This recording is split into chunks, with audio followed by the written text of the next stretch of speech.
नमस्कार। आज फिर फेसबुक पर लाइव हूँ नए विषय के साथ। आज का जो विषय है, जैसा कि हमने आपको बताया हुआ है कि आज उद्योग धंधे पर विचार विमर्श करेंगे। छोटे उद्योग का मॉडल, आर्थिक विकास का जो मॉडल है वो छोटे उद्योग से ही संभव है। लेकिन आज संदर्भ रहेगा बिहार को लेकर के। असल बिहार को लेकर के इसलिए भी संदर्भ रहेगा क्योंकि पिछड़े राज्य में आता है, तो इसको लेकर के हम आज चर्चा करेंगे। अभी कुछ लोग जुड़ जाएं तो फिर हम चर्चा करेंगे। फिलहाल हम जो मंगलवार से लेकर आज शनिवार तक जो घटनाएं घटित हुई हैं देश में, उसको लेकर आज चर्चा कर लेते हैं। यह ज़रूरी है क्योंकि फीडबैक जरूरी है कि देश में क्या हो रहा है, इस पर हमारी नज़र होनी चाहिए और आपकी नज़र तो है ही। कुछ लोग और जुड़ जाते हैं तो मूल विषय को लेकर के फिर हम आपसे चर्चा करेंगे। जैसा कि आप जानते हैं, आज हम छोटे उद्योग का मॉडल लेकर के बात करेंगे बिहार के संदर्भ में। ख़ास तौर पर जो बिहार के निवासी हैं या जो बिहार पलायन कर रहे हैं, उनके लिए यह फेसबुक लाइव बहुत इम्पॉर्टेंट है। और उनके लिए भी जो बिहार की राजनीति में हैं या बिहार की शिक्षा ग्रहण कर रहे हैं अथवा वो बिहार के बारे में जानना चाहते हैं। तो अभी तक अभी लॉकडाउन में हैं, 31 तक लॉकडाउन है, अतः हमारे पास अभी समय है। हम विभिन्न विषयों को लेकर के चर्चा कर रहे हैं। अभी तक हम आत्मनिर्भरता और स्वराज को लेकर चर्चा की, फिर उसके बाद कामगारों को लेकर चर्चा की, रिवर्स पलायन को लेकर के चर्चा की है। पिछली बार बिहार के स्वास्थ्य की दशा और दिशा को लेकर के भी हमने चर्चा की है। आज उद्योग धंधों को लेकर बात करेंगे, मुद्दे हैं उस पर बात करेंगे। अभी जो सूचना मिली है कि इसमें बहुत सारे जो मजदूर हैं, कामगार हैं। एक तो मजदूर और कामगार को लेकर के कई लोगों ने आपत्ति जताई कि भाई साहब, मजदूर और कामगार जो लौट रहे हैं, क्या सभी मजदूर हैं क्या? तो देखिए, मैं आपको स्पष्ट कर दूं कि सभी मजदूर नहीं है। उसको कामगार कहें तो अच्छा होगा, क्योंकि कहीं न कहीं वो काम कर रहे होते हैं। क्योंकि इनमें पढ़े लिखे लोग भी हैं और जो कुशल मजदूर हैं वो भी हैं, जो अकुशल हैं वो भी हैं। और इसके अलावा विभिन्न, अभी जैसे बहुत सारे लोग मीडिया में काम करते हैं, वो भी बेचारे उनकी भी नौकरी चली गई है। कई उद्योग धंधों में काम करते थे, कई लोग समसेग में काम करते थे, उनकी नौकरी या तो छूट रही है या फिर उन पर छंटनी का संकट है। तो इसीलिए वो लोग बिहार लौट रहे हैं या लौट जाएंगे। अभी तक जहां जो जानकारी मिली है उसमें करीब बिहार में अभी तक, हालांकि सरकारी आंकड़े कह रहे हैं कि 10 लाख लोग लौट चुके हैं, जिसमें 7 साढ़े 7 लाख लोग क्वारंटाइन सेंटर में इस समय हैं। और विभिन्न ट्रेनों से, बस से अभी तक 3 साढ़े 3 लाख लोग आज के डेट में वहां पहुंच चुके हैं। लेकिन अपुष्ट जानकारी के अनुसार 20 से 25 लाख लोग अभी तक पहुंच चुके हैं और उम्मीद की जाती है कि यह आंकड़ा 40 लाख तक पहुंचेगा बिहार में। तो ये एक बहुत बड़ा कह सकते हैं कि रिवर्स प्लान है और सारे हुक्मरानों के लिए यह दिक्कत आने वाली है। हम इसको लेकर के चर्चा करेंगे। बहुत सारे लोग जुड़ गए हैं और जैसा कि आपको बता दें कि दिल्ली या अन्य राज्यों में कुछ कारोबार शुरू हो गया है, फैक्ट्रियां खुल गई हैं। लेकिन दिक्कत यह है कि मजदूर की समस्या तो है उन्हें। आज सबसे दिक्कत जो कर्नाटक, गुजरात या महाराष्ट्र में जो दिक्कतें आने वाली हैं वो मजदूरों को लेकर के, या जो स्किल लेबर जो चले गए हैं लॉकडाउन के कारण, बिहार लौट गए हैं, यूपी लौट गए हैं, तो उनके लिए दिक्कतें आने वाली, उन राज्यों के लिए दिक्कतें आने वाली है। लेकिन बिहार के लिए एक अवसर लेकर के यह आया है। हालांकि अभी तक तो नीतीश कुमार मना कर रहे थे कि हमें प्रवासी मजदूर अभी मत भेजिए, वहाँ कोरोना फैल जाएगा। लेकिन असल दर्द उनका कुछ अलग है कि अब उनको चूँकि 15 सालों में उन्होंने उद्योगों का विकास क्यों नहीं किया, इतना पलायन क्यों हुआ, ये सवाल लोग पूछेंगे, इसलिए उनका डर स्वाभाविक सी बात है। तो आज हम आपको मूल विषय की ओर ले चलते हैं। विषय है छोटे उद्योगों का मॉडल, संदर्भ है बिहार, कि बिहार में उद्योगों की दशा कैसे सुधरे, इसको लेकर चर्चा करेंगे। पहले हम वहाँ की समस्याओं को लेंगे और समस्याओं को लेने के बाद बिहार में उद्योगों की दशा और दिशा किस प्रकार सुधर सकती हैं, इसको लेकर चर्चा करेंगे। बहुत इंपॉर्टेंट सब्जेक्ट है ये आपके लिए भी, जो शोध कर रहे हैं, जो कॉम्पिटिशन की तैयारी कर रहे हैं उनके लिए भी, और जो राजनीति में हिस्सा ले रहे हैं उनके लिए भी, जो सामाजिक कार्यकर्ता है उनके लिए भी यह आज बहुत इम्पॉर्टेंट टॉपिक है। जो चर्चा हम कर रहे हैं, जो छोटे उद्योग का जो मॉडल है, वही मॉडल बिहार में सफल होगा, देश में भी सफल होगा। क्योंकि अभी हमारे प्रधानमंत्री जी ने भी कहा है, आत्मनिर्भरता का मंत्र उन्होंने दिया है। दरअसल हम अगर आज महात्मा गांधी, विनोबा भावे, जेपी और तिलक के बताए हुए रास्ते पर चलते तो संभव था आज हम आत्मनिर्भर हो गए होते। बड़ा अजीब सा आपको भी लगता होगा कि क्या कारण है कि 70 सालों में, आज़ादी के 70 सालों में सिर्फ 2 महीने के लॉकडाउन में हमारी अर्थव्यवस्था, जो अर्थव्यवस्था है हमारी, चरमरा गई है। तो इसके पीछे सोचने की बात है कि अगर मान लीजिए कि आप 15-20 सालों तक नौकरी करते हैं, कहीं काम करते हैं, और 2 महीने में ही आपकी आर्थिक दशा खराब हो जा रही है, इसका मतलब है कि कहीं न कहीं हमारी योजनाओं, हमारी प्लानिंग में हमारे जो कोशिश है वो कोशिश ठीक नहीं है। तो यहाँ बात हो रही है बिहार को लेकर के। तो बिहार में बता दें कि नीतीश कुमार जी का 15 सालों से शासन है और 15 साल लालू जी का भी था। तो इन 30 सालों में जो बिहार की दुर्दशा हुई है, उद्योगों की जो दुर्दशा हुई है, उसके लिए निश्चित तौर पर हम आपको ही जिम्मेदार ठहराएंगे। कारण क्या? क्योंकि आप अभिभावक हैं। क्योंकि घर में अगर कोई बच्चा खराब होता है या दिक्कतें आती हैं, उसको ठीक से पढ़ाई नहीं मिल पाता है, पोषण नहीं मिल पाता है, तो वो बच्चा सवाल किससे करेगा? अपने माँ बाप से करेगा, अपने अभिभावक से करेगा। तो हमारे अभिभावक कौन हैं? इस समय 15 सालों से शासन कर रहे नीतीश कुमार हैं। नीतीश कुमार हमारे गार्जियन हैं, हम उनसे सवाल करेंगे। ये जो प्रवासी मजदूर हैं उनसे सवाल करने वहाँ पहुँच चुके हैं, वो करेंगे कि 15 सालों में आपने उद्योग धंधों को स्थापित करने में आपने क्या योगदान दिया है, क्या कारण है कि इतना अधिक पलायन हुआ है। अब ये नहीं कह सकते हैं कि चूँकि 15 सालों में नीतीश कुमार के लालू जी के समय भी पलायन हुआ था और लोग बिहार से बराबर भागते रहे हैं, तो हमारे समय में गए तो कौन से आफत आ गई? आफत तो आई है।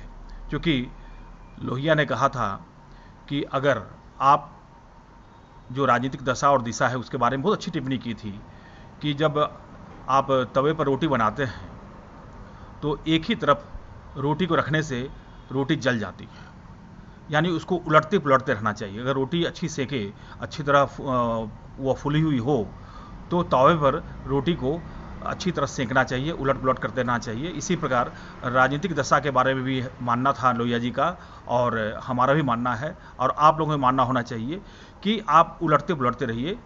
कि अगर राजनीतिक दशा दिशा को बदलना है तो राजनीति को भी उलटते पुलटते रहिए कि चलिए बहुत हो गया, 15 साल बहुत हो चुका, अब आपका समय ख़त्म हो गया है।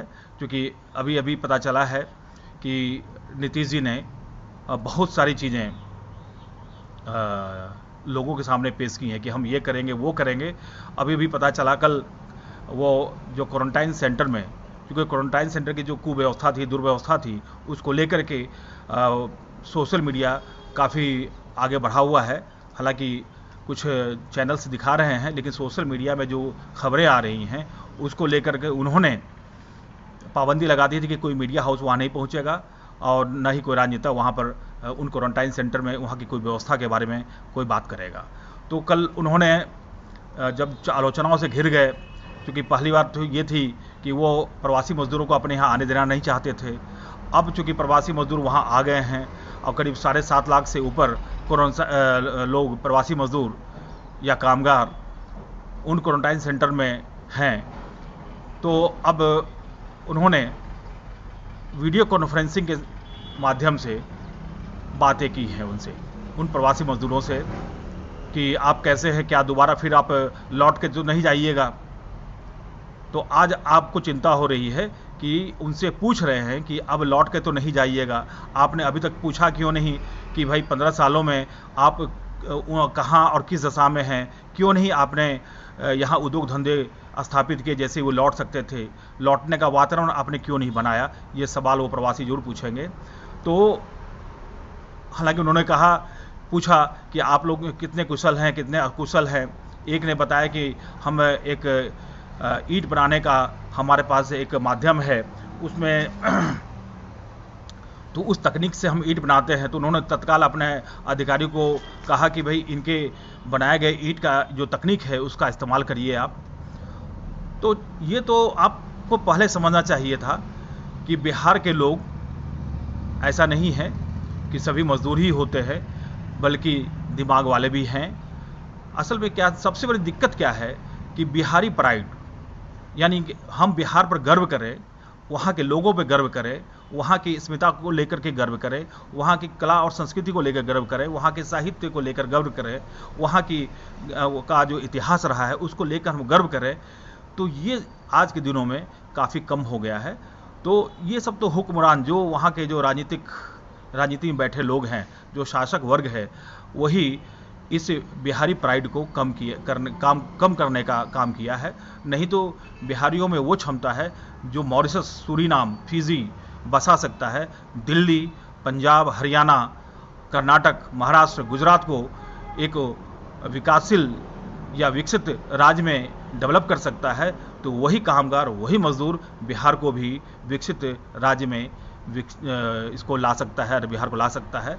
दरअसल हमने अपने लोगों की क्षमता को, अपने स्किल को पहचाना ही नहीं। ये हमारी सबसे बड़ी दिक्कत है। चलिए, काफ़ी देर हो चुकी है, क्योंकि नीतीश जी अब उनके पास 6 महीने का ही समय है या 4 महीने का समय है, क्योंकि चुनाव आने वाला है।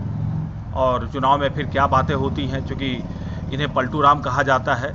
अभी अच्छी अच्छी बातें लोगों से कह रहे हैं कि हम डाटा तैयार कर रहे हैं, और उसमें से जो कुशल होंगे, कुशल होंगे या अप्रशिक्षित होंगे, उनको हम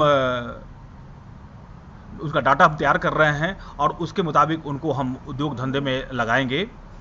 और सबसे बड़ी चीज़ क्या है कि चिंता अब कर रहे हैं। उन्होंने कहा कि अभी तक हमने 7.5 लाख डाटा तैयार कर लिए हैं और उनको विभिन्न उद्योग धंधों में लगाएंगे। उनके लिए लघु और जो मध्यम श्रेणी के जो उद्योग धंधे होंगे उसमें उन्हें समाहित करेंगे। तो ये चिंता पहले 15 साल में क्यों नहीं आई। उनका एक और उनका कहना है कि अभी हम निवेशकों को आकर्षित करेंगे, और जो हमारे पास 36 जो श्रम कानून है उसमें हम संशोधन करने जा रहे हैं। संभवतः शायद वो फाइल बढ़ा चुके हैं, संशोधन हो भी चुका है, जिसमें 12 घंटे की ड्यूटी और अन्य जो कानून है वो अस्थायी रूप से 3 सालों तक के लिए संभवतः वो सस्पेंड कर रहे हैं। तो ये जानने की ज़रूरत है। उन्हें लग रहा है कि बहुत सस्ता मजदूर यहाँ पर जो प्रशिक्षित हैं आ गए हैं, और यही मौका है कि हम निवेशकों को हम बिहार ला सकते हैं। यह दरअसल क्या है, यह उनका छलावा है। इतना आसान नहीं है कि आप निवेशकों को बिहार में ला सकें, क्योंकि आपने कई बार निवेशकों के लिए कई कॉन्फ्रेंस भी आयोजित किए, लेकिन आज तक बिहार में कोई नहीं आ पाया।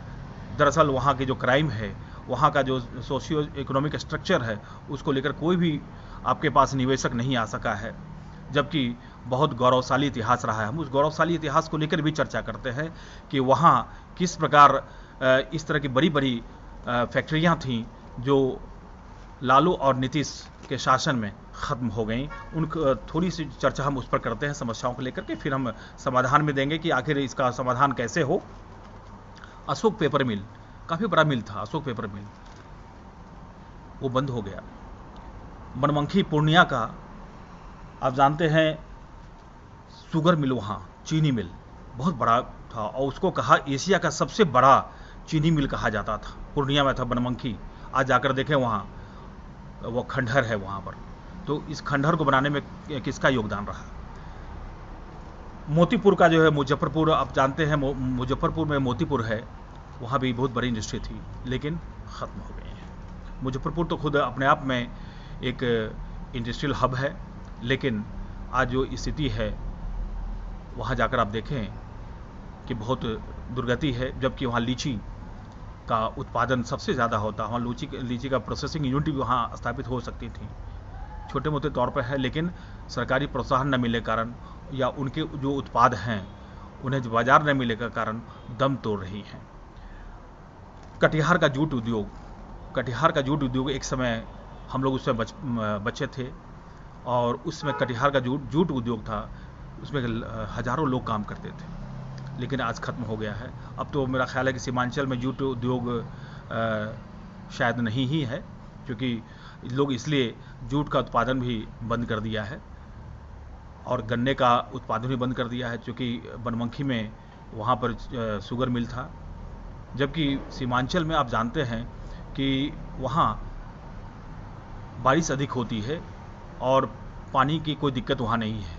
गन्ना और जूट के साथ यह है कि उसे पानी की ज़रूरत अधिक होती है, तो जूट और गन्ना की वहाँ काफ़ी अच्छी संभावना थी, लेकिन हम उन संभावनाओं को जो मौजूदा राजनीतिक वर्ग है वो ख़त्म कर चुका है। वहाँ के सांसद या विधायक हैं, उनके पास कोई विज़न नहीं है।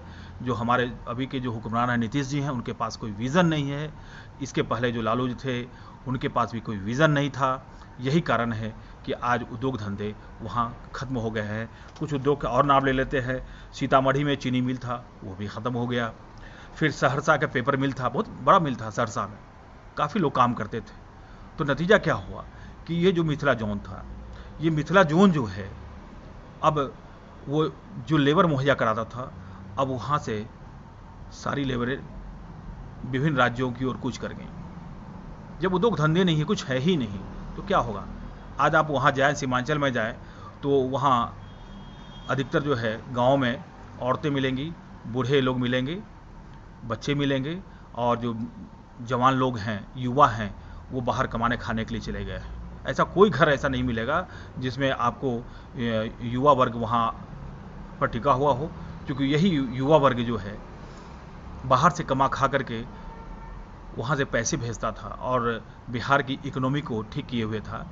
अब जो स्थिति आने वाली है वह बदलाव की ओर इंगित कर रही है, क्योंकि जो युवा आ रहे हैं वो कुशल भी हैं, कुछ अर्धकुशल भी हैं, और उनके साथ अपने घर को, यानी अपनी मातृभूमि को, मादरे वतन को वो अब बदल डालने की सपना के साथ आ रहे हैं। वो पैदल आ रहे हैं, कुछ साइकिल से आ रहे हैं। आज एक ज्योति नाम की एक लड़की जो अपने पिता को साइकिल में बैठाकर 1200 किलोमीटर की यात्रा की, जिसकी कि इवाना ट्रंप ने भी प्रशंसा की है, क्योंकि दशरथ मांझी जिस प्रकार दृढ़ प्रतिज्ञ थे, तो इस लड़की की भी चर्चा होनी चाहिए कि किस प्रकार इसने 1200 किलोमीटर की यात्रा साइकिल से तय की है। तो ये एक अच्छी साइकिलिस्ट हो सकती है। हालांकि अब साइकिलिंग जो अथॉरिटी है, वो दिल्ली की अथॉरिटी है, उसने उसे बुलाया है कि हम देखना चाहते हैं, और आने जाने खर्चा भी दे रही है। वो देखना चाहती है कि इसमें क्या संभावनाएं हैं। संभावना तो बहुत है, बिहारियों में बहुत संभावनाएं हैं। जब वो क्रांति कर सकती हैं तो औद्योगिक क्रांति भी कर सकती हैं, और वहाँ के लोग बौद्धिक रूप से, शारीरिक रूप से सक्षम भी हैं और सबल भी हैं।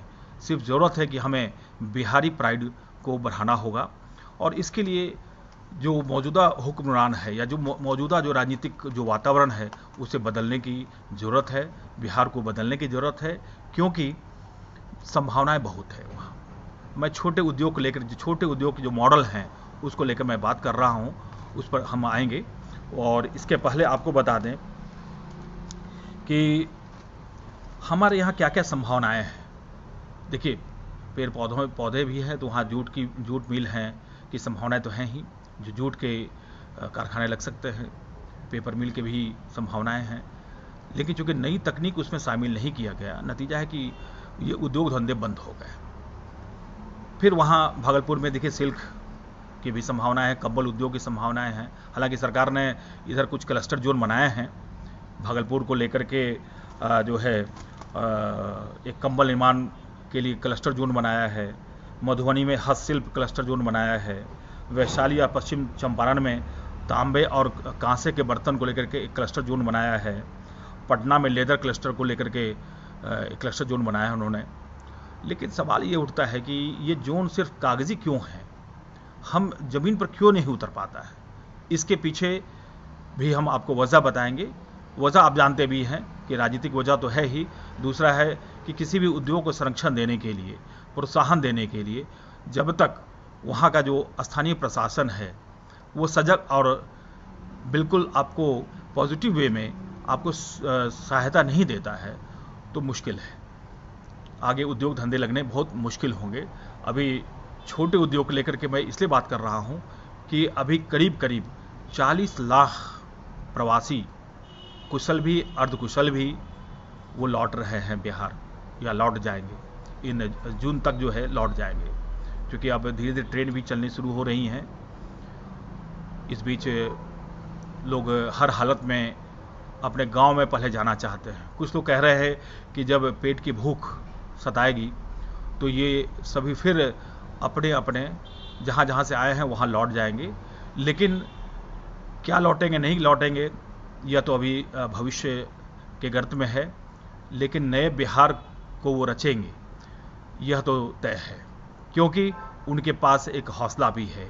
अगर वो पैदल हज़ारों किलोमीटर चल करके बिहार आ सकते हैं, मुसीबत सहते हुए बिहार आ सकते हैं, बिहार से जब वो प्लान किए थे और जब रिवर्स प्लान हो रहा है तो कहीं न कहीं बिहार को बदलने की उनमें एक उत्कट आकांक्षा है। तो कुछ और हम चर्चा कर लेते हैं कि कैसे पहले मिथिला क्षेत्र में ट्रक जो है खाली आता था पहले के ज़माने में, और वहाँ से सारे जो माल होते थे, उत्पाद होता था, उससे भर के जाता था। तो वो स्थिति लौटेंगी, क्योंकि इतिहास गवाह है कि जिसका इतिहास बहुत समृद्धशाली होता है, कुछ समय के बाद 30, 40, 50 सालों के बाद उसका इतिहास वो पुनर्लेखन होता है। अगर नालंदा जैसी यूनिवर्सिटी वहाँ थी बिहार में, तो आज शिक्षा के क्षेत्र में, क्योंकि आप जानते हैं कि कोटा में पढ़ने वाले अधिकतर वो छात्र हैं जो बिहार से आते हैं, यूपी से आते हैं, तो अगर उनको वही सुविधा वहाँ मिली होती तो वो कोटा जैसे जगहों पे नहीं जाते। क्योंकि कोटा में क्या है, एक छोटा ज़िला है, लेकिन चूँकि वहाँ शिक्षा का जो वातावरण है, वहाँ जो कोचिंग सेंटर्स है इतने अच्छे हैं, और पढ़ाने वाले कौन, वो बिहार के ही लोग हैं, बिहार के ही टीचर हैं। दिक्कत ये है कि अगर उन टीचरों पर हम गर्व किए होते, उनको हम बिहार रोक लिए होते, तो आज IIT या मेडिकल और भी जो प्रिपरेशन जो कोटा में कराए जाते हैं वो बिहार में कराया जा सकता था। तो बिहारी प्राइड की मैं बार बार बात कर रहा हूँ। बिहार हमें, अगर हम बिहार के हैं तो आपको बिहार या यूपी के हैं या गुजरात के हैं, जैसे गुजरात में एक गुजराती प्राइड होता है, महाराष्ट्र है तो महाराष्ट्र की अपनी प्राइड होती है। तो बिहार में अगर ये गौरव हम अपने आप पर महसूस करें, क्योंकि सबसे पहले अंदर से फीलिंग जब तक नहीं आएगी कि हम बिहार के हैं, यस वी आर बिहारी, अगर हम बिहार के हैं तो हमें इसमें शर्माने की क्या जरूरत है। बिहार के लोग तो अच्छे हैं, अगर वो उनको अवसर नहीं मिला तो इसलिए रिक्शा चालक भी हो गए, और उनको अवसर मिला तो वो IAS अफसर भी हो गए, अच्छे राजनेता भी हो गए। तो अवसर हमको देने की ज़रूरत है बिहार में।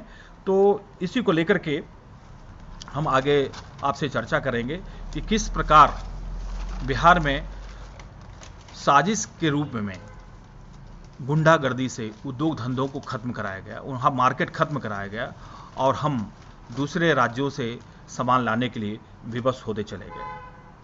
तो करीब करीब जहाँ तक अभी हमने आपको बताया था, इसके पहले जो चर्चा की थी, करीब 1 करोड़ से ऊपर लोग जो है बिहार से बाहर रहते हैं विभिन्न राज्यों में, और उसमें करीब करीब 40 लाख लोग बिहार लौट रहे हैं। यानी कि करीब 40% लोग अगर बिहार लौट रहे हैं तो यह एक नए बदलाव का संकेत है। अब है कि तो अब ये है कि बिहार से पलायन आखिर कौन कौन करते हैं और कितने % करते हैं, इसके एक डाटा भी आपको हम दे देते हैं कि बिहार से जो आबादी पलायन करती है उनमें से 27% आबादी रोजगार की तलाश में और 20.8 परसेंट आबादी बेहतर रोजगार की तलाश में अपने घर छोड़ती है। घर कौन कौन छोड़ना चाहेगा? बेहतर रोजगार या अच्छी शिक्षा, स्वास्थ्य को लेकर के ही लोग अपने घर छोड़ते हैं।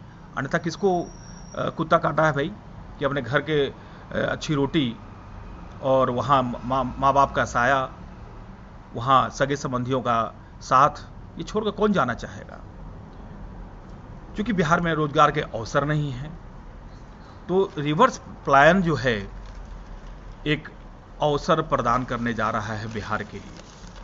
क्योंकि पहले तो हमारे नीतीश कुमार जी इन बिहारियों को वापस नहीं बुलाना चाहते थे, लेकिन अब चूंकि आलोचनाओं से घिर गए तो उनको बुलाना पड़ रहा है, या मजबूरन वे लोग वहाँ पहुँच रहे हैं जो एक नई इबारत लिखेंगे बिहार के लिए।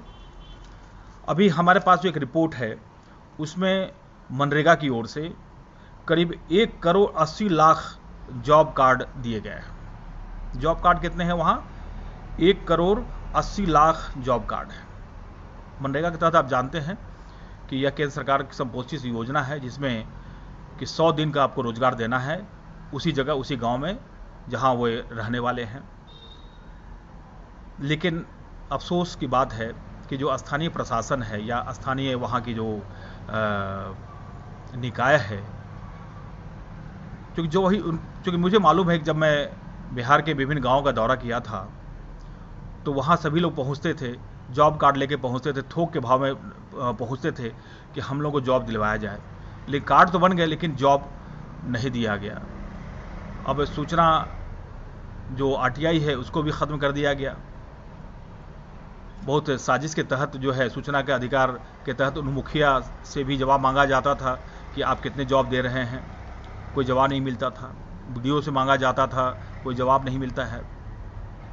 तो अभी 51.76 लाख कार्ड ही सक्रिय है, यानी कि 1 करोड़ 80 लाख जॉब कार्ड में मात्र 51 लाख जो जॉब कार्ड है वो सक्रिय है। सोच लीजिए कि क्या स्थिति है, उसमें कितनी धांधलियाँ होती हैं, ये भी आपको बताने की ज़रूरत नहीं है, क्योंकि मैं खुद अपने आँखों से देखा है कि किस प्रकार जो मुखिया है उन जॉब कार्ड धारी को क्या करता है कि उसके जॉब कार्ड को ले लेता है और उसे जो रोज़गार 100 दिनों के जोड़ देता है। लेकिन क्या करता है कि कई मुखिया को मैंने देखा कि वो क्या करते हैं, कुछ पैसे लेकर के उनसे सिग्नेचर करा लेता है या अंगूठा लगा लेता है और उनको कुछ थोड़ा बहुत 50-60 रुपया दे दिया और बाकी पैसे वो बंदरबाट हो जाता है मुखिया में, बीडीओ में या अन्य नेताओं में बंदरबाट हो जाता है। अब जहाँ तक पंजीकृत वहाँ जो मजदूर हैं या कामगार हैं उसका भी एक डाटा आपको दे देते हैं। करीब 2 करोड़ 54 लाख रजिस्टर्ड कामगार हैं बिहार में, और लेकिन सक्रिय कितने हैं? 60 लाख। आप सोच सकते हैं कि कितनी बेरोजगारी पहले भी थी और अब चूँकि जो कामगार जा रहे हैं उनको आप कैसे अब क्या करेंगे, यह भी देखने की बात होगी। और कितने श्रम दिवस अभी नीतीश कुमार जी ने दावा किया कि हम लॉकडाउन के दौरान, यानी कि जो लॉकडाउन है उसके दौरान हमने 2 करोड़ 93 लाख मानव दिवस सृजित किए हैं। कितने? 2 करोड़ 93 लाख मानव दिवस सृजित किए हैं, ये उनका दावा है। अब यह तो कागजी तो अधिक लग रहा है, क्योंकि जो धरातल है उस पर कम है, क्योंकि गांव-गांव में अभी जो स्थितियां हैं, अभी तो चूँकि लॉकडाउन चल रहा है, हालांकि कुछ क्षेत्र खोल दिए गए हैं, कृषि क्षेत्र वगैरह खोल दिए गए हैं, मनरेगा से काम चल रहा है, सड़कों का निर्माण हो रहा है, भवन निर्माण होने जा रहा है, तो उसमें कुछ लोग खप रहे हैं। लेकिन चूंकि हम यहाँ पर उद्योग धंधों को लेकर के हम बात करना चाह रहे हैं आपसे, तो हम आपसे जो बिहार के संदर्भ में जो बात करेंगे उसमें है कि अब यह तो तय है कि भाई इन बिहारियों में हुनर है, जो लौट रहे हैं उनमें हुनर है। अब इन हुनर को कैसे खपाया जाए, बिहार सरकार अब उसके लिए एक स्कीम लेके आई है। उस स्कीम के बारे में बता देते हैं, लेकिन कहते नहीं हैं कि जब आग लगे तो कुआं खोदे। तो हमारे बिहार सरकार की भी यही स्थिति है। अब आग लगी है, यानी कि ढेर सारे लाखों मजदूर कामगार वो लौट रहे हैं बिहार, तब आप यह स्कीम लेके आ रहे हैं। और उन्होंने कहा कि मेरे पास बहुत अच्छी योजना है, हमारे पास यह अवसर है। पहले कह रहे थे कि नहीं नहीं नहीं, मजदूरों को रोक दो वहीं पर, कामगारों को बाहर रोक दो। अब जब आलोचनाओं से जब घिर गए, अब उनके पास जो स्थिति है, अब वो कह रहे हैं कि नहीं नहीं, मेरे पास तो अवसर है, हमारे लिए इनको सबको हम खपाएंगे, विभिन्न कामों में खपाएंगे, इनको हम एक अवसर के रूप में हम ले रहे हैं।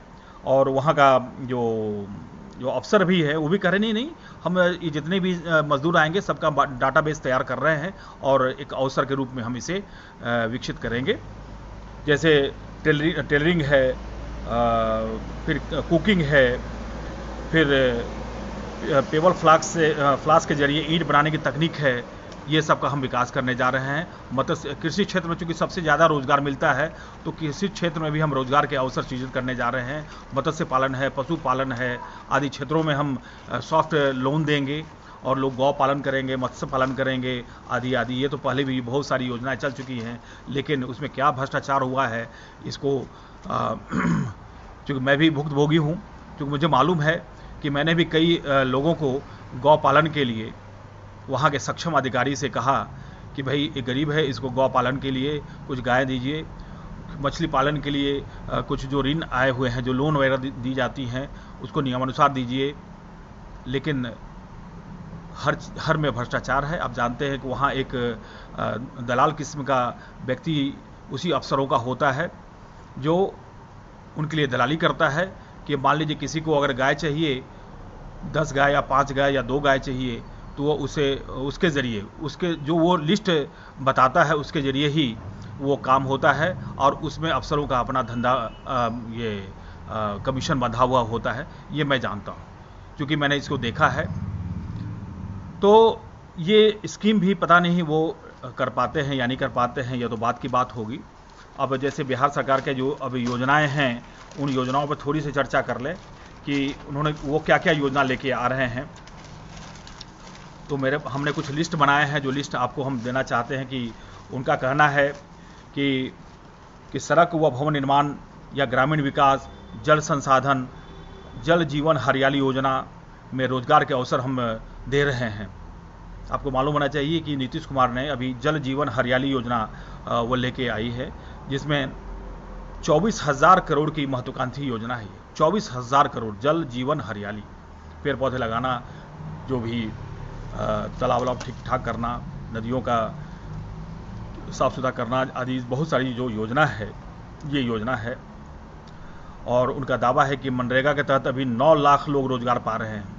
अब ये तो दावा है। इसके अलावा जो है उनका कहना है कि कृषि के साथ मत्स्य पालन, पशुपालन, खाद्य प्रसंस्करण, फूड प्रोसेसिंग, मक्का व सब्जी उत्पादन की तस्वीर जो है हम बदलेंगे। भाई 15 साल में क्यों नहीं बदला? सवाल तो ये भी है, लोग पूछेंगे आपसे। वो कहते हैं भाई एक मनरेगा मजदूर को लेकर के भी है कि जब मनरेगा मजदूर है, आप इन मनरेगा मजदूरों को उन किसानों की जो निजी ज़मीन है उसके काम के लिए भी इस्तेमाल करिए, और उनसे जो पैसे लेना है किसानों से लीजिए। चूँकि किसान बेचारे कहते हैं भाई हमारे पास लेबर नहीं है, ये नहीं है। तो सरकार चाहे तो किसानों से एक डाटा ले ले कि भाई आपको कितने मजदूर चाहिए आपके खेत में काम कराने के लिए, और सस्ता मजदूर जो है उनको मिल जाएगा। चूँकि 202 रुपये एक मनरेगा मजदूर को मिलता है। इसी प्रकार जो है देखिए सस्ते श्रम तो वहाँ हैं, इसके जरिए हम वहाँ जो छोटे उद्योग धंधे हैं उसको हम बदल सकते हैं, वहाँ विकसित कर सकते हैं। अब इधर एक जहाँ तक अभी जो सर्वे चल रहा है उसमें एक एजेंसी ने कहा है कि बहुत सारे शिक्षित लोग जो कामगार हैं वो बिहार लौटे हैं, तो संभव है उसमें से कुछ लोग किसानी की ओर भी जाएंगे, ऑर्गेनिक खेती करना चाहेंगे, मत्स्य पालन करना चाहेंगे, पशुपालन करना चाहेंगे, और नई तकनीक से। चूँकि बहुत सारे ऐसे लोग वापस लौटे हैं वहाँ जो गुड़गांव में या फिर गाज़ियाबाद में, गाज़ीपुर में किस प्रकार जहाँ डेयरी उद्योग है या फिर ऑर्गेनिक खेती कैसे होती है, और किस प्रकार मंत्रालय सहयोग करता है, तो उसका अनुभव लेकर के वो वहाँ लौटे हैं। अगर लौटे हैं ये अच्छी बात है, लेकिन ज़रूरी है कि हम निजी जो स्थानीय लोगों के लिए उत्पादन करते हैं तो उसमें फिर मंदी आ जाएगी। हमको ये देखना होगा कि जो बाहर निवेश के लिए, यानी ये जो उत्पादन हो रहे हैं तो वो उत्पाद बाहर जाए, तभी जाकर के अर्थव्यवस्था सुधरेगी। अब जो दावा है सरकार के, उस पर भी थोड़ा ध्यान दे दें कि बिहार सरकार जो है कह रही है कि हम इसे अवसर के रूप में ले रहे हैं और इसी के बूते बिहार को विकसित राज्यों की श्रेणी में खड़ा कर देंगे। ये दावा है उनका। 15 सालों में तो कर नहीं पाए, लेकिन अब चूंकि चुनाव आने वाला है, 6 महीना होने वाला है, तो ये उनका दावा है। और नीतीश कुमार को जो पर्सनली जानते हैं, व्यक्तिगत रूप से जानते हैं, तो उनके दावे और वादे पर कितना भरोसा किया जा सकता है यह तो बिहार के लोग जानते हैं। बहुत उम्मीदें थीं, सारी उम्मीदें धराशायी हो गई हैं। वो कहते हैं कि बिहार के अधिकारी भी कहते हैं कि इन्हीं श्रम शक्ति के बूते बिहार को निवेशकों की पसंद बनाने की राह प्रशस्त कर देंगे। निवेशक बहुत खुश होकर आएंगे कि आपके यहाँ कुशल मजदूर हैं और हम यहाँ आपके उद्योग धंधे स्थापित करेंगे। तो अब हालांकि उनकी चिंता साफ जाहिर दिख रही है कि स्थानीय अर्थव्यवस्था में इन मजदूरों को या कामगारों को कैसे खपाएं। बहुत लोग जुड़ रहे हैं। जैसा कि आपको बता दें कि आज का विषय छोटे उद्योगों का मॉडल। हम बिहार के संदर्भ में कि बिहार की जो उद्योग धंधे हैं, बिहार के जो उद्योग धंधे हैं, उसको कैसे हम सुधार सकते हैं, कैसे अर्थव्यवस्था वहाँ सुधारी जा सकती है, इसको लेकर के आज हम चर्चा कर रहे हैं। बहुत लोग, काफ़ी लोग जुड़ गए हैं। इसके बाद हम सवाल जवाब लेंगे, क्योंकि आपके पास ही बहुत सारे सवाल जवाब हैं। काफ़ी लोग जुड़ गए हैं, हम उनका सबका स्वागत कर रहे हैं। देखिए, अब उनका दावा है, अभी जो है हमने वहाँ के जो सरकारी विभाग है उससे डाटा हमने लिया है, तो वो कह रहे हैं कि हम जितने भी कामगार अभी जो लौटे हैं उसका जो क्वारंटाइन सेंटर में हैं उनकी हम स्किल मैपिंग करा रहे हैं। स्किल मैपिंग मतलब दक्षता, क्योंकि कहाँ किस किस क्षेत्र में वो दक्ष है, फिर उसी के अनुरूप हम काम दिलाने की योजना पर काम करेंगे। आप योजना बनाते रहिए, 15 साल तो आप योजना ही बनाते रहे, और तो ये उसी पर योजना बनाएंगे वो कि कौन दक्ष है। और वो कह रहे हैं, सरकार कह रही है कि निबंधित कामगारों का, यानी जो भी अभी क्वारंटाइन सेंटर में लोग जो पहुँचे हैं, जो मजदूर कामगार हैं, उनको हम रजिस्टर्ड कर रहे हैं। जो जीविका दीदी है उसके द्वारा रजिस्टर्ड हो रहा है, और एक डाटाबेस हम तैयार कर रहे हैं और फिर उसको अपलोड करेंगे। फिर कुशल और अर्ध कुशल सेगमेंट में बांटने का काम करेंगे। सरकार अपने स्तर से राज्य में उद्योग धंधे लगाने के लिए निवेशकों से बातचीत कर रही है। कह रहे हैं कि भाई निवेशकों से बातचीत चल रही है, 15 सालों से बातचीत ही चल रही है, आज तक एक उद्योग धंधा नहीं लग पाया है। फिर कह रहे हैं कि भाई निवेशकों को प्रोत्साहित करने के लिए कुल जो 36 श्रम कानून है बिहार में, उसमें आवश्यक संशोधन किए जा रहे हैं। शायद कर दिया गया है, जहां तक मेरी जानकारी है कर दिया गया है, और कुछ में अस्थायी छूट देने का प्रस्ताव किया जा रहा है। सरकार कहती है कि जो कौशल विकास है, कुटीर उद्योग है, स्वयं सहायता समूह है। स्वयं सहायता समूह आप जानते हैं SHG ग्रुप कहलाता है, जैसे विकल्पों पर विचार किया जा रहा है। उनका दावा है कि अभी तक 77,000 स्किल्ड लोगों का डाटा तैयार किया जा चुका है। 77,000, हालांकि यह आंकड़ा चूंकि पुराना है तो अब ये लाख से ऊपर हो चुका होगा। वो डाटा तैयार कर रहे हैं, और कुल 75 सेक्टर के लोग हैं। उनके अनुसार सरकार कहती है कि जो लोग प्रवासी जो लौटे हैं, तो उनके पास 75 सेक्टर के लोग हैं, जिसमें बढ़ई, प्लम्बर, लेथ पर काम करने वाले, वेल्डिंग मशीन, मोटर मैकेनिक, राजमिस्त्री, गारमेंट व सर्विस जैसे अन्य सेक्टर के कामगार हैं। छोटे और मझोले उद्योगों के मंत्रालय के माध्यम से राज्य में उद्योग धंधे लगाए जाएंगे। यह सरकार दावा कर रही है कि जो एमएसएमई जो है, जो सरकार की जो लोन देगी, जो मंझोले और छोटे या जो सूक्ष्म उद्योग हैं उनको लोन देने का काम करेंगी। अभी 20 लाख करोड़ का पैकेज प्रधानमंत्री जी ने घोषणा किया है। तो दरअसल क्या है कि इसी सेक्टर को, उद्योग जो छोटे छोटे सेक्टर हैं उसको लोन देने का काम होगा। तो एक अवसर भी तो है। अब है कि इस अवसर को राज्य सरकार कैसे भुना पाती है और लोन देने की प्रक्रिया कितनी सुलभ होती है और सुचारू रूप से वहाँ के अफसर लोन देने का काम करेंगे, या आने वाला समय तय करेगा। लेकिन जो अभी जो स्थितियां हैं, जो क्वारंटाइन सेंटर में भी जो लूट मचा हुआ है, क्योंकि जो सुविधाएं देने का नाम है, जो अच्छे खाने पीने का देने का जो काम था वो नहीं हो पा रहा है वहाँ। तो इस तरह के जो उद्योग धंधों को प्रोत्साहित करने का काम कैसे होगा इस हुकूमत में, यह भी एक प्रश्न चिन्ह है। अब वहाँ के उद्योग मंत्री का दावा है कि पटना के जो उपेंद्र महारथी संस्थान में हम ट्रेनिंग देंगे, जो हस्तकला के क्षेत्र में रोजगार विकसित करेंगे, जैसे terracotta, Mithila painting, Madhubani painting और टिकुली आर्ट वगैरह के लिए जो है वहाँ पर हम पटना में एक उपेंद्र महारथी संस्थान है जहाँ ट्रेनिंग दी जाती है, तो वहाँ हम इनको ट्रेनिंग देंगे। फिर इनका कहना है कि हैंडलूम और खादी मॉल से ग्रामीण और कुटीर उद्योग में तैयार मालों की बिक्री में ई कॉमर्स कंपनियों का सहारा लिया जाएगा। मतलब अब साफ जाहिर है कि जो हैंडलूम या जो खादी मॉल हैं उसमें जैसे बरी है, तिलौरी है, पापड़ है, तो वो उसको बेचने के लिए ई कॉमर्स कंपनियों का राज्य सरकार सहारा लेगी। पहले क्यों नहीं लिया भाई? वहाँ तो ये बड़ी तिलौरी और सारी चीज़ें जो है प्रसिद्ध तो हैं ही वहाँ। तो उनका दावा है कि इससे स्थानीय स्तर पर रोजगार का सृजन होगा। अब ये तो सरकार का दावा था। हम आते हैं कि अब जो छोटे उद्योगों का जो मॉडल है वो मॉडल क्या हो सकता है बिहार के संदर्भ में। तो छोटे उद्योगों के लिए सबसे बड़ी ज़रूरत है कि हमें स्थानीय स्तर पर जो प्रवासी लौटे हैं या जो पहले से लोग हैं उनको प्रशिक्षित कर हमको प्रोत्साहन देना होगा, तभी छोटे उद्योग का मॉडल सफल हो सकता है। बहुत सारी सरकारी दिक्कतें हैं। अब उसमें कहा जाता है कि जिसके पास ज़मीन है, जिसके पास घर है, उसको ही लोन दिया जाएगा। ऐसे बहुत सारे भूमिहीन वहाँ कामगार हैं, मजदूर हैं, उन्हें भी लोन चाहिए। अब वो लोन तो मिलने से रहा, क्योंकि जो स्थितियां हैं उसमें बैंक उनको नहीं देगी। इस दिशा में स्थानीय प्रशासन क्या करेगा यह अभी अस्पष्ट है।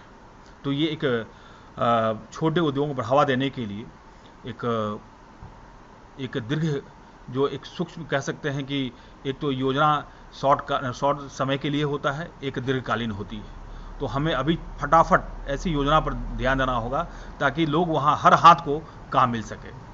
इस सरकार से तो शायद यह उम्मीद कम ही है, क्योंकि और जैसे यहाँ छोटे उद्योगों का अगर क्लस्टर बन जाए तो और अच्छा है। स्थानीय स्तर पर क्लस्टर बन जाए और वहाँ जो उत्पाद होते हैं, माल या जो भी चीज़ें तैयार होती हैं, उसके लिए स्थानीय बाजार मिल जाए, और साथ में बाहर भेजने के लिए भी अगर सरकारी प्रयास हो जाए तो संभव है कि ये जो छोटे उद्योगों का मॉडल जो है वो सफल हो सकता है। इसके अलावा जो है 2-3 पॉइंट और है, इसके बाद हम सवाल जवाब लेंगे, जिसमें एक कई सेक्टर हैं।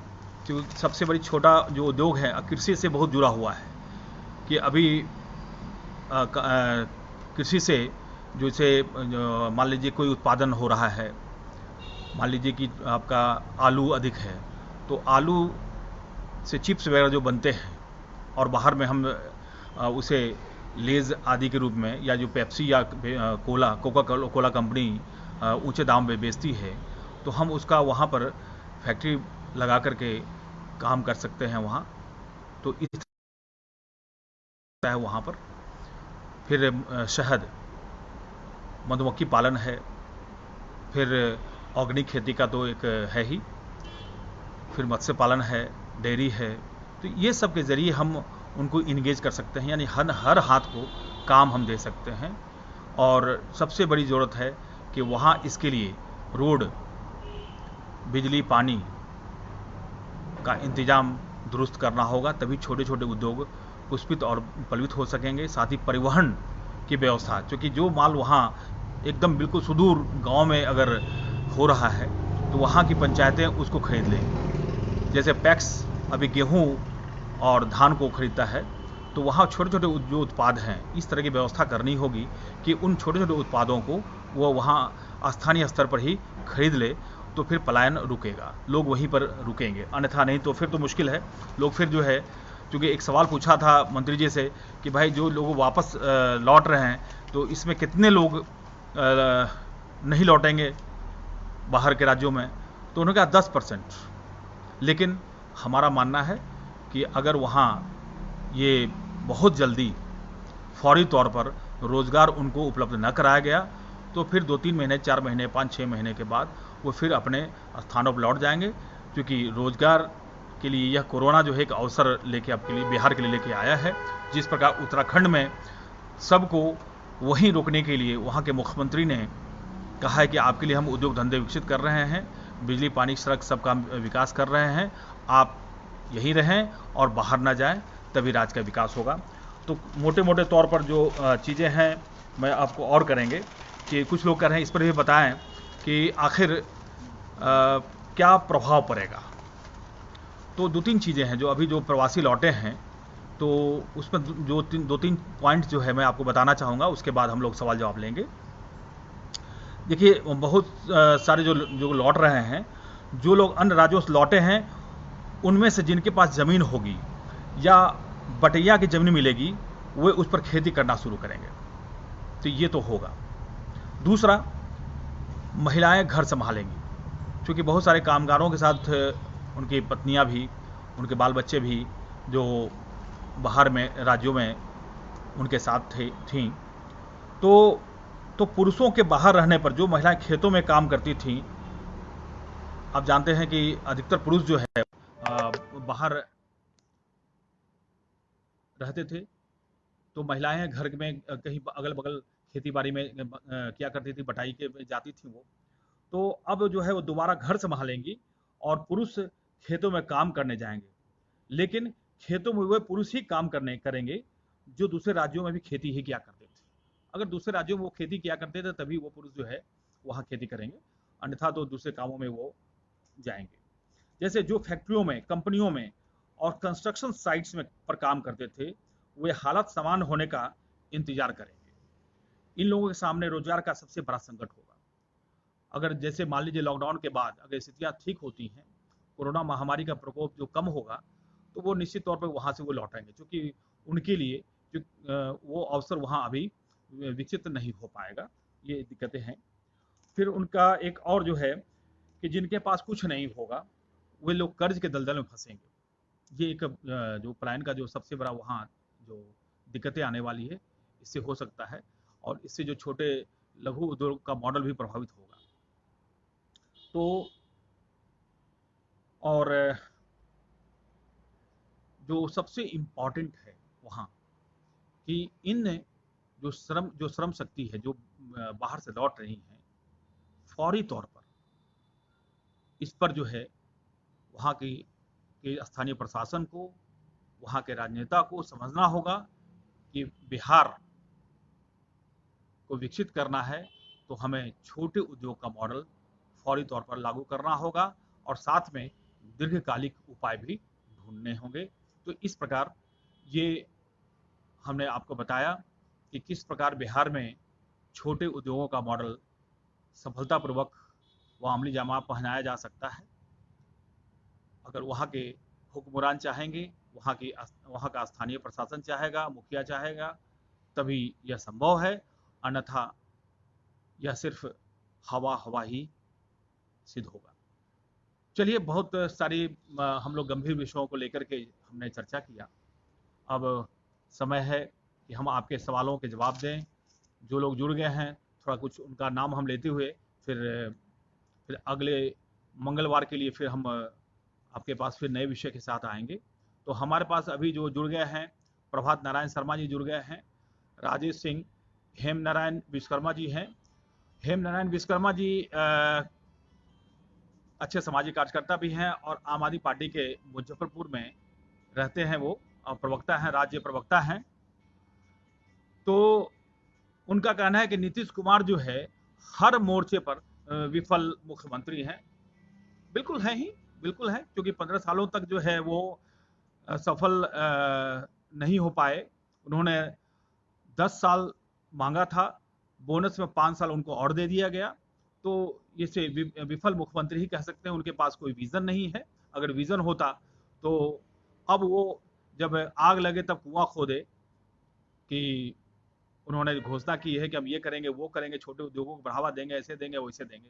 तो वो अब चूंकि चुनाव का समय है, किधर पलट जाए कहना बहुत मुश्किल है। सुदीप राय जी हैं, अच्छे सामाजिक कार्यकर्ता हैं और सीमांचल जोन में आम आदमी पार्टी के ये वहाँ जोनल चीफ हैं सुदीप राय जी। किसानों के लिए भी अच्छा काम कर रहे हैं वहाँ। मनिंदर सिंह चहल जी हैं, जुड़ गए हैं।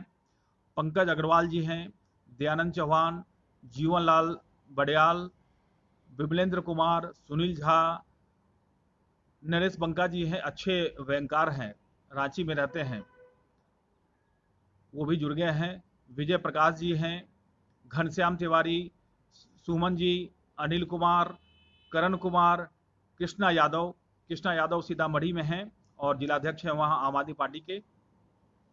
हप्पी बहल, मनीष शर्मा, अनिल कुमार सिंह, अनिल वाजपेयी एमएलए हैं। ये एमएलए हैं अनिल वाजपेयी जी।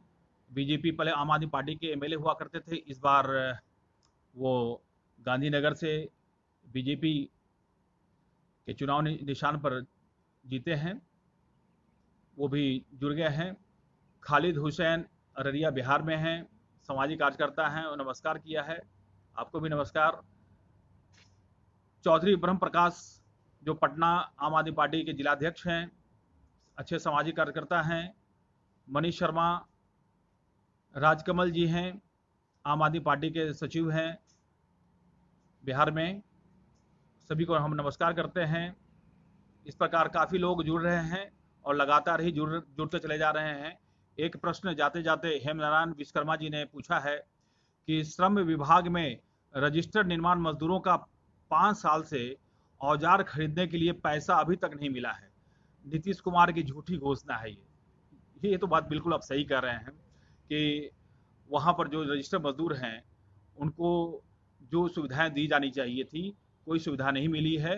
तो ये सिर्फ आपको बता दें कि जो क्वारंटाइन सेंटर में जो डाटा तैयार कर रहे हैं, वो डाटा एक्सेल में चुनाव की तैयारी कर रहे हैं, वो चुनाव के लिए तैयारी कर रहे हैं, ताकि अगर वो उनको लगता है कि वो चुनाव में उनको मदद कर सकेंगे तो फिर उनको कुछ जैसे टीचरों की बहाली हो रही है, या आशा या जीविका दीदी हैं, या जो भी हैं, उनको कम पैसे में इनको एक सरकारी एजेंट के रूप में बनाया जा रहा है, जो चुनाव के समय वो काम आएंगी या काम आएंगे।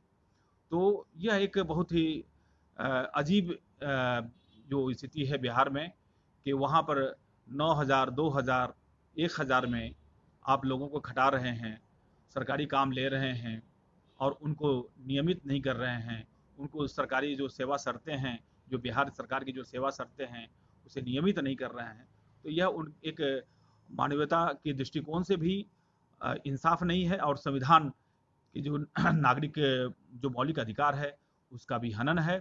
तो बिहार में तो बस यही कहिए, बिहार में बाहर है, नीतीश कुमार है, लेकिन लोग आज बदलाव की स्थिति में हैं और संभव है कि इस बार बदलाव की लहर वहाँ होगी। उम्मीद करते हैं कि इस बार चुनाव में एक नए बिहार के संकल्प और सपना को लेकर के सभी प्रवासी मजदूर इकट्ठे होंगे। जय हिंद, जय भारत।